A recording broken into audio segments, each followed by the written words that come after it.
People are whispering about this demon swordsman, but the woman herself looks like she's already checked out mentally. 5 years ago, things were a lot different. A young Tsukitsuba Ginko was just starting her training, and it wasn't going easy. Her father watched as she practiced. He knew where this was headed and asked if she was really going to go through with joining the war. Ginko didn't hesitate. For her, there was no greater honor than falling in battle amidst a hail of arrows and bullets. She didn't want a quiet life. She wanted the chaos of the front lines, the slaughter, and eventually, a warrior's end. Her father called her a prodigy, but he worried about what this meant for her life as a woman. Ginko didn't care about success. She just wanted a noble death. She gripped her sword, her resolve set in stone. With blood streaming down her face, she declared that she wasn't just some woman. She was a samurai. Her father took a stand. If that was her choice, then it was time for her final lesson, a real match. A year later, Ginko did the unthinkable and cut down her own master. Then came the year 1600, the Battle of Sekigahara. Ginko signed up for the vanguard, essentially a suicide squad. She asked her father's spirit to watch as she finally found her end. The battle kicked off with a deafening roar as thousands of men charged into the meat grinder. Spears clashed, and soldiers screamed as the front lines turned into a bloody mess. Ginko threw herself into the thick of it, starting her count with the first head she took. 1, 2, 3. She moved like a blur, carving through the enemy ranks while everyone else around her was panicking. 4, 5, 6. The opposing soldiers started to freak out, calling her a demon as she tore their line apart. Ginko was fully lost in the bloodlust, screaming as she cut down anyone in her path. But no matter how many men she killed, she was still just one person in a massive army. A single warrior can't change the tide of a whole war, but she kept swinging, determined to fulfill her duty. That's when she spotted it, a matchlock gun pointed right at her head. Most people would be terrified, but Ginko just thought it was amusing. She charged straight at the barrel, welcoming the shot. When the dust settled, the field was a graveyard. Piles of corpses stretched as far as the eye could see.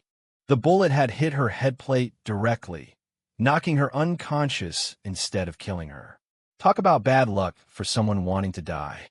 Ginko woke up alone and started screaming, desperate to find anyone else still drawing breath. But there was no one, just a sea of bodies and the silence of the aftermath. Her comrades had all fulfilled their duty. They got the warrior's death she'd been praying for. She sat there, covered in blood and tears, wondering why she was the only one left behind. She remembered her father's words about the terror of death and how only those with true conviction can die fighting. It felt like a cruel joke. She didn't want to be the winner. She just wanted to be with them. Another year passed, and peace started to settle over the country. Ginko was a ronin now, wandering without a purpose or a place to die. She ran into a group of travelers following a man who claimed to be a peerless genius of the sword. Ginko wasn't impressed. She looked him in the eye and told him straight up that he was boring. The guy was confused, but Ginko didn't care. She challenged him right then and there, desperate for a real fight. She even offered her own head, telling him she was a samurai looking for a master to finish her off. The man got pissed and drew his blade, promising to kill her. Ginko just stood there, hoping this would finally be it. It wasn't. Ginko easily overpowered him, and the genius ended up running away in a panic. She went back to her grim routine, burying the people she'd been forced to kill. She knelt and prayed, realizing she'd already taken 100 lives and still hadn't found what she was looking for. Rumors started spreading through the towns about a demon swordsman from Sekigahara who was looking for a place to die. People were terrified of her, calling her a monster that didn't belong in this world. Ginko just walked on. She eventually made her way to Tenseiji Temple. She sat there in the silence, wondering if there was anyone left who could actually kill her. The monk tells her to stop dwelling on the battlefield and just pray to the Buddha for some much-needed salvation. Tsukitsuba Ginko isn't looking for a clean slate. She bows low, telling the statue she's killed way too many people and is ready to take her licks in hell. She looks up with fire in her eyes, declaring she doesn't want salvation. She wants an enemy. If she's a demon, she wants to be sent to a hell full of Rakshasa right now. The Buddha statue stays silent, but you can practically feel the air in the room start to shift. Suddenly, the temple vanishes. Ginkgo finds herself in a strange town with people screaming for someone named Grunica to save them. It's a full-on raid. Monstrous creatures are tearing the place apart, and Ginkgo is just taking it all in. The whole town is a disaster zone. Buildings are crumbling, and everyone is running for their lives. A massive dragon is perched on a rooftop, and a little girl nearby is frozen in pure terror. Ginkgo's eyes go wide. This is definitely not the Japan she knows. She can't believe it. A literal dragon? She remembers her father, Chakwa Ginkgo, laughing and telling her those were just fairy tales. Everything is off. The buildings are weird, the soldiers are in full metal suits, and the monsters are unlike anything she's ever seen. She wonders if she's actually stepped into a legend, but the giant orc in front of her makes it clear the danger is real.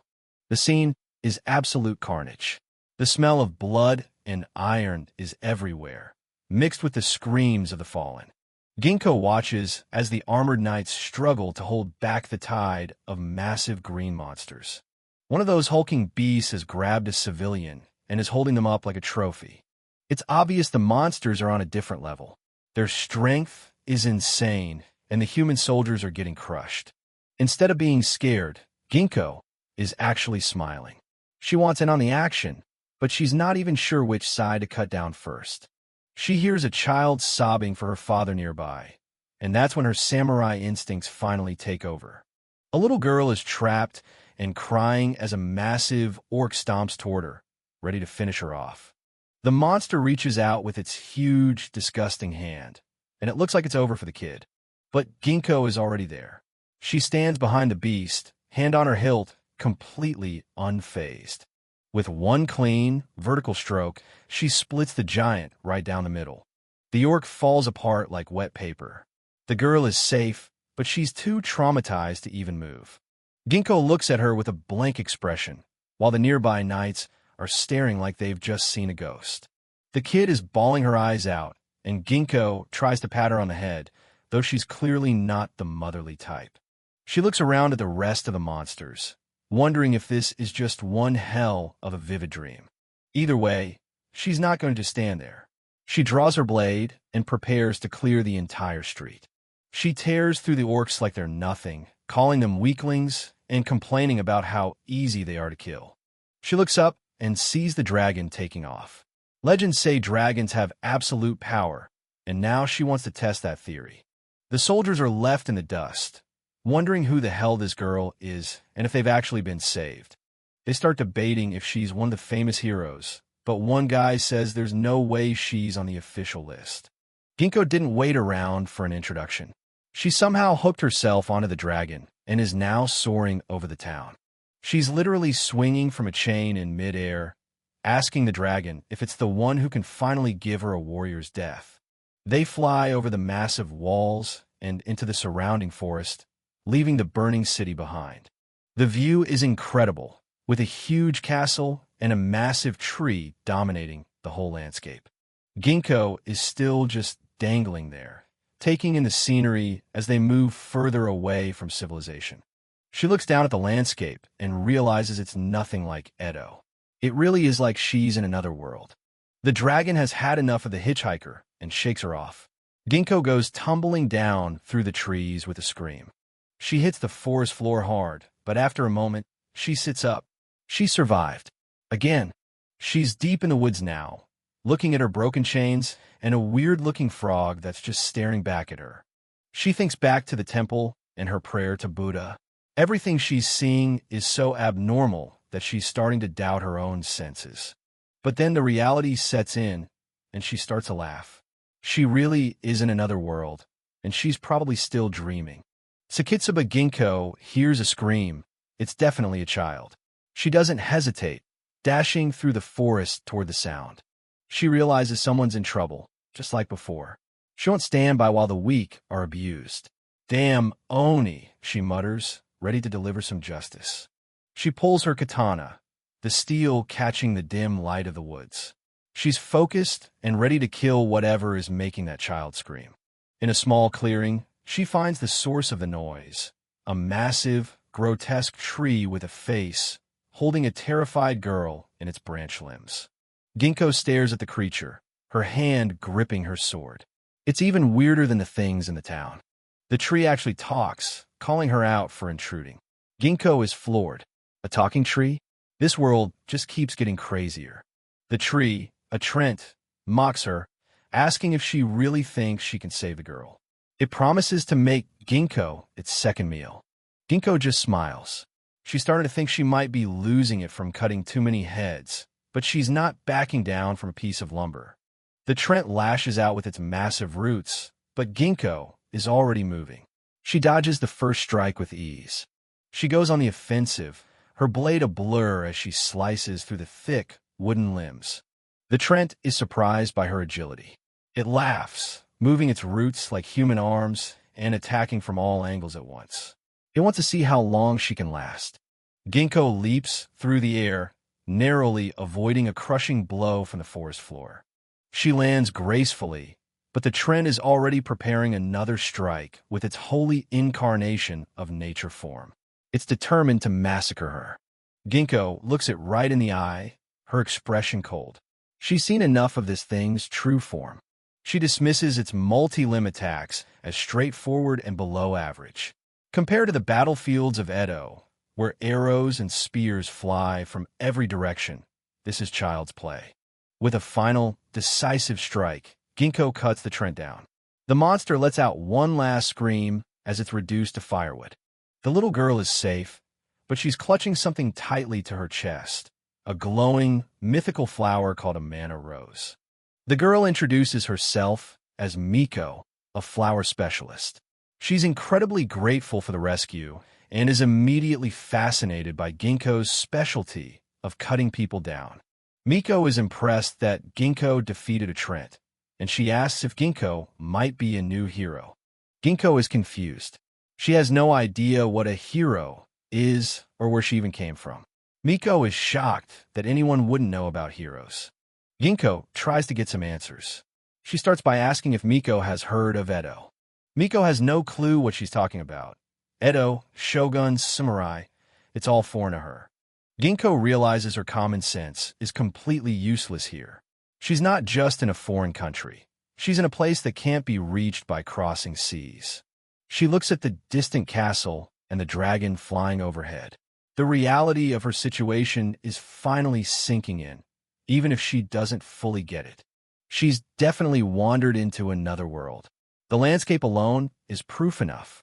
Miko thinks Ginkgo is joking. Another world? She can't imagine anything outside of her own. But Ginkgo is dead serious. They argue back and forth about how they can even talk to each other if they're from different worlds. Miko thinks Ginkgo is just a weirdo. Ginkgo asks what kind of monsters exist here. Miko explains that the tree demon she just killed was a Trent, and there are tons more like it. Miko describes the demons as cold-blooded and violent, attacking towns, livestock, and people without mercy. She tells Ginkgo about the disasters they've caused, like the capital that was turned to ash in a single night. 100,000 people were slaughtered in that one attack. Miko's face is full of sadness as she remembers the scale of the horror. She asks if Ginkgo is scared. Ginkgo just stares at the image of the burning city, but she doesn't look frightened. Ginkgo is actually thinking the opposite. Such powerful creatures, she finds it almost impossible to believe.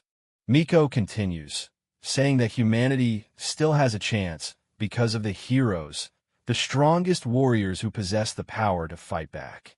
Ginkgo's eyes light up at the mention of these heroes. She looks excited, almost hungry for challenge. Meanwhile, back in the town, a group of soldiers are bowing to a woman in a witch's hat. Grunica, the fire hero. She's incredibly angry that someone stole her prey by killing the monsters before she could. The soldiers try to explain that a woman wearing weird clothes came out of nowhere and took down an entire army of orcs without using any magic. Grunica isn't interested in anything but the money she was promised. She's clearly a mercenary at heart. She glares at the scene of the battle, her eyes burning with irritation. "Which rat bastard is it?" she demands. Back in the forest, Ginkgo is laughing like a maniac. She's happy because she finally has the chance to find the strong foes she's been seeking. She loves this another world. It's full of things she's never seen, and she can't wait to fight every single one of them. Miko thinks Ginkgo is a bit scary, but she invites her back to her place anyway. She wants to thank her properly with a good meal before Ginkgo goes hunting for heroes and demons. Sekitsuba Ginkgo begins to set off, but she's heading in the wrong direction. Miko points out that walking through the forest is dangerous because of demons and stops her. Curious, Ginkgo asks how they'll leave if they don't walk. Miko just tells her to hush and concentrate as she pulls out a special plant. Ginkgo is convinced it's some kind of prank. Suddenly, petals swirl around them, and a bright light descends from the sky.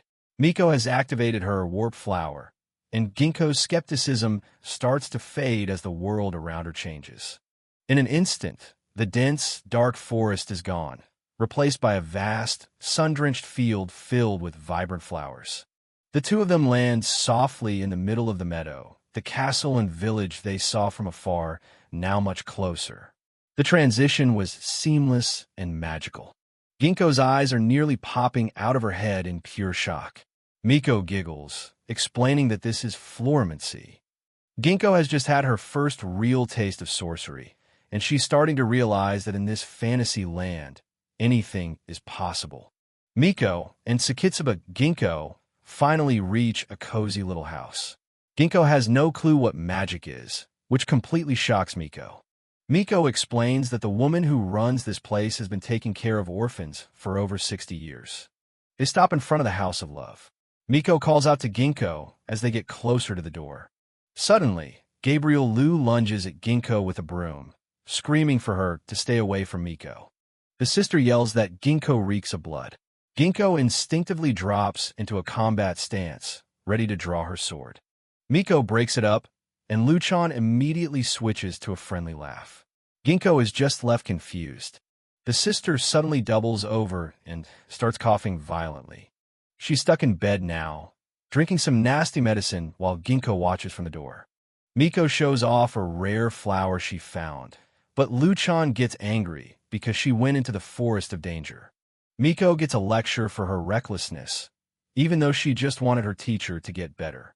Luchan pulls Miko into a tearful hug. Ginkgo stands there thinking she's looking at a saint. The nun introduces herself as Gabriel, or Luchan for short. Ginkgo formally introduces herself as a samurai. They all sit down for a meal. Ginkgo is actually impressed by how good the food is. Luchan mentions she's been looking after orphans for over 60 years. She thinks back to the day parents were slaughtered by demons, leaving their children in total despair. Luchan remembers a hero appearing to save a town from a rampaging monster. She promised those crying kids that she would be their new parent from then on. Back in the present, Luchan says she does it for herself. Ginkgo finds it hard to believe she's 60. Luchan pulls back her hair to reveal a pointed elf ear. She explains that elves live for 1,000 years, so she's technically still in her youth. Ginkgo comes clean and says she's from another world, a world where samurais live. Luchan finds the story hard to believe, but can tell Ginkgo isn't lying. Luchan gets up to head into town for work, looking like she's feeling better. Ginkgo finishes her meal. Everything here is so different from Japan, even wearing shoes indoors. As soon as Luchan is alone with Ginkgo, she collapses and starts coughing up blood. She begs Ginkgo not to tell Miko. Outside, the girl is happily gardening. Luchan admits this isn't a normal sickness. It happened after she lost a fight to a demon. She reveals her back, which is slowly turning into solid stone. Her organs are failing because of a curse from a monster called the Serpent King. In a flashback, we see the absolute carnage that thing left behind in its cave. The culprit is the basilisk, a massive serpent with a humanoid torso. This king of serpents turns anything it touches into stone. It's a terrifying beast that Luchan barely managed to seal away. Ginkgo thinks a king sounds like a worthy opponent. Luchan says she couldn't kill it, only block it in. Luchan mentions the curse only ends when the caster dies. Ginkgo's eyes light up at the thought of a hunt. Ginkgo decides to go kill the snake to pay back her meal. She leaps right onto the roof and takes off.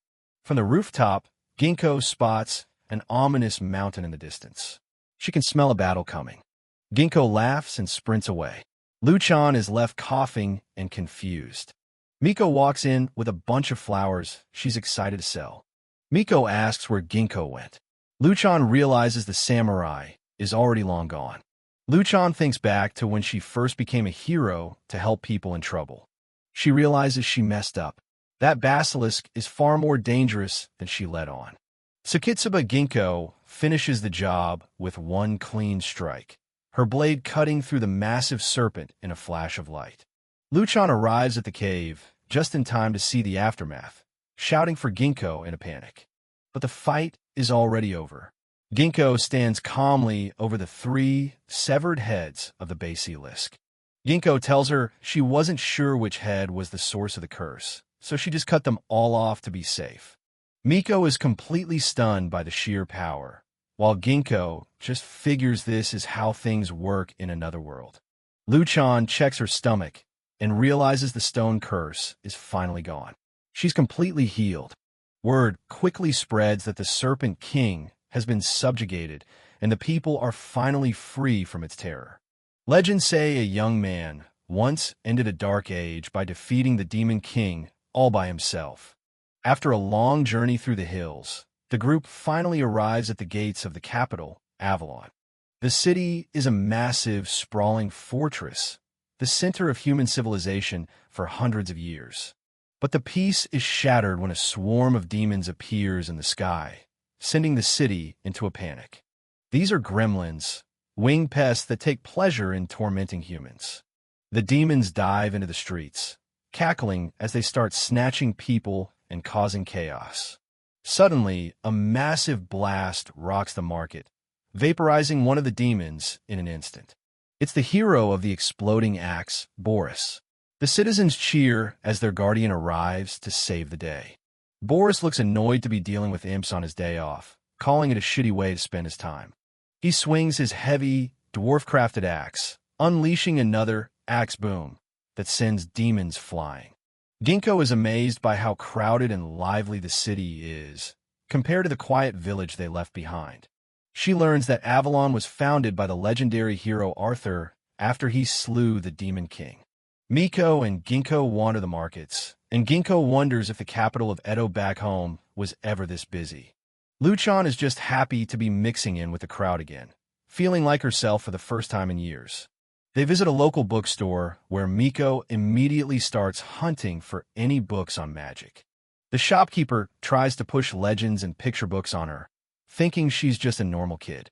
He gets annoyed when Miko insists on magic, telling her those books are restricted and way too expensive. Miko doesn't give up and eventually finds a high-rank mana rose item she can trade for what she needs. She finally secures a real grimoire, holding it up like a trophy while the shopkeeper looks on in shock. Miko explains that she wants to learn magic so she can become a hero and save people just like Luchan did. Miko is overjoyed, promising to start reading her new magic book the very moment they get back. She recalls a time when she was younger and tried to buy a sword, but was told her arms were too thin to ever swing it. She tells Ginkgo how a sea monster killed her father, and she's been training for revenge ever since. In her new book, she reads about how magic can allow anyone to become a hero through hard work. But Miko knows her family is too poor to ever afford the tuition for the Magic Academy in the city. She's grateful for the textbook, which was written specifically for people who don't have the money for school. Ginkgo realizes that Miko is the kindest person she's met, always putting others' safety before her own. She reflects on the world's magic association and how they've turned knowledge into a luxury for the rich. To a samurai like Ginkgo, the city feels strangely peaceful, with almost no scent of blood in the air at all. Seeing the kids playing with hero toys, she feels like an outsider. A warrior like her has no place in a world of peace. Her mind drifts back to the battlefields of Japan, where she watched warriors die with smiles on their faces. She remembers being the one who always had to send them off, a life defined by the kill and the blade. Luchan calls out to Ginkgo, snapping her out of her dark thoughts and back to the present. Suddenly, the peace is shattered again. People scream and run as more demons descend on the market. The gremlins are back, and this time they aren't just playing pranks. They're looking for a fight. A gremlin has Boris pinned down, using the hero as a hostage to keep the crowd from intervening. The demon sneers, uncaring that Ginkgo has already slain 5 of its kind. It only wants revenge on the humans. It threatens to strangle Boris to death if anyone so much as flinches, leaving Luchan and Miko in a state of panic. Unfazed by the threat, Ginkgo continues her steady walk toward the monster, her hand hovering over her hilt. Boris yells for her to just kill the demon and not worry about him, but Ginkgo is already focused on her strike. In a heartbeat, she draws her sword, the steel reflecting the sunlight as she prepares to end the standoff. Her speed is inhuman, a flash of black and white as she closes the distance in the blink of an eye. She carved through the gremlins with brutal efficiency, leaving nothing but a trail of blood and severed limbs behind. Boris is left staring in disbelief at the sheer skill of the woman who just saved his life. Standing amidst the carnage, Ginkgo reflects on the fact that even in this supposedly peaceful city, the scent of battle is everywhere. She looks exhilarated, declaring the chaotic market a hell worthy of a samurai's final stand. Boris finally realizes who Luchan is, the legendary former spear hero, Gabriel Liu, who has spent the last few decades as a nun.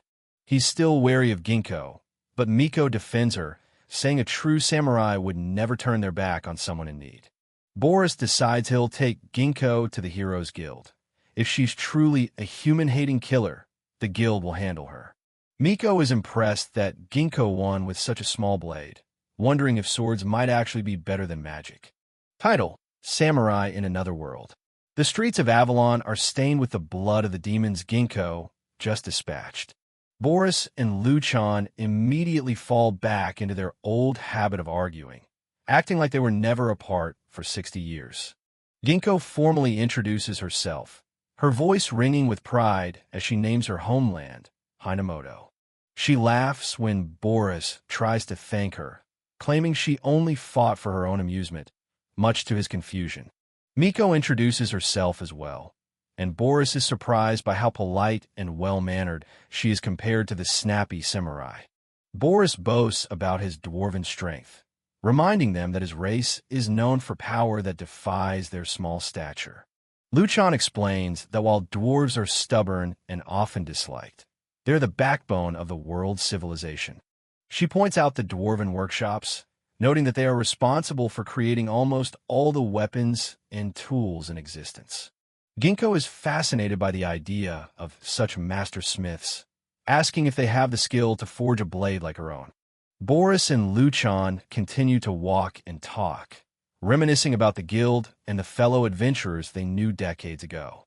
Despite the friendly chatter, Boris can't ignore the reek of death clinging to Ginkgo, sensing she has killed countless humans.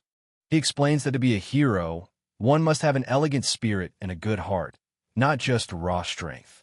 They head for the guild's assessor, a man whose unique insights can judge the true worth of any soul. Ginkgo startles Boris by appearing behind him as silently as a cat, proving she's as dangerous out of combat as she is in it. When they look back at the site of the battle, they are shocked to see that every single demon corpse has vanished. Boris is confused. He was going to treat the bodies with respect, but they were gone before he could even blink. Luchan warns that the gremlins are incredibly resilient and have likely escaped into the city to regroup. Hidden in the alleys, the demons cackle as they recover, their wounds being knit back together by mysterious witches' magic. Ginkgo's excitement only grows at the news, her thirst for battle far from being quenched by the initial skirmish.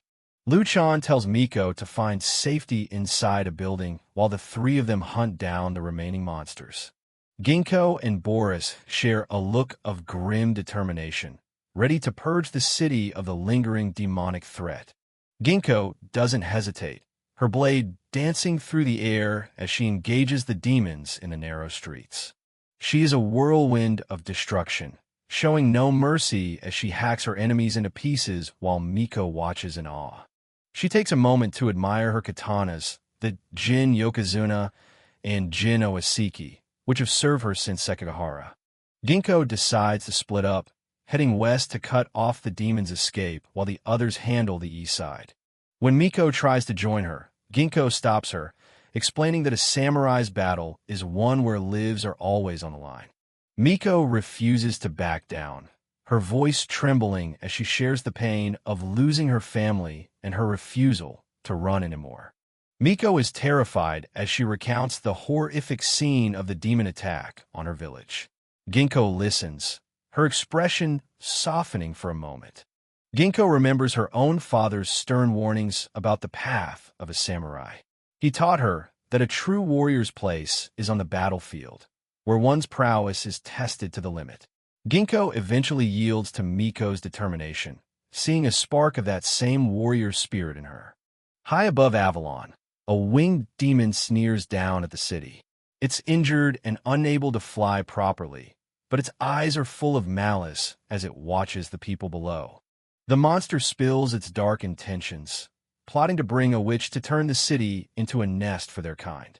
It plans to torture Ginkgo for the humiliation she caused. Suddenly, Ginkgo and Miko appear on a rooftop nearby. They've managed to track the demon by following the trail of blood it left behind. Miko uses her newfound magic to assist. She prepares her florimancy, gathering energy as the demon prepares to take flight. With a flick of her hand, Miko unleashes a barrage of sunflower bullets.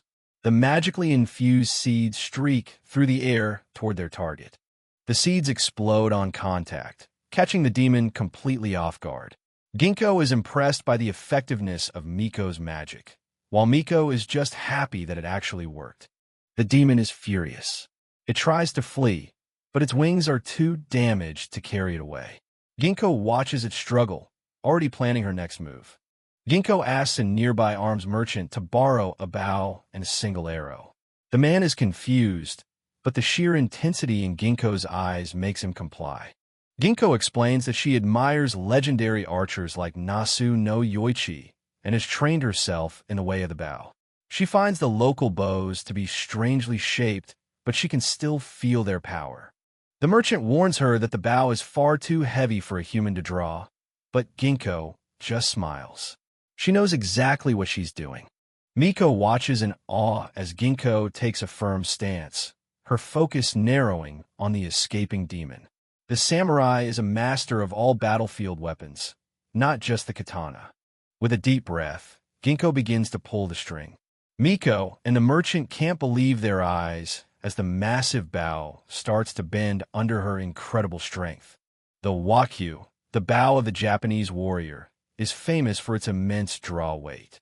Ginkgo channels her years of grueling training into this single shot. Her muscles ripple as she reaches full draw. The force she's exerting is enough to penetrate even the heaviest armor. This isn't just a shot. It's a testament to her Herculean power. For a samurai, there is no greater honor than to give their all in battle. Ginkgo is ready. She dares the demon to face its death with whatever dignity it has left.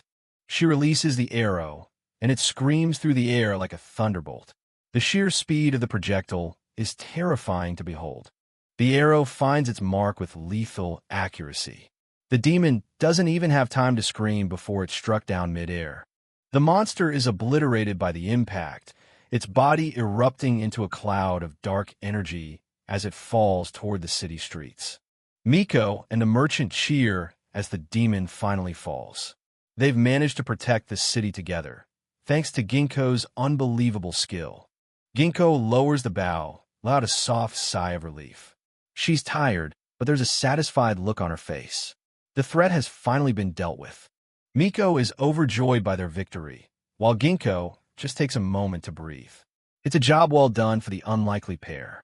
As the dust settles, They realize the merchant is still staring in shock. The demon's remains have left a gruesome mark on the street, a final reminder of the battle that just took place.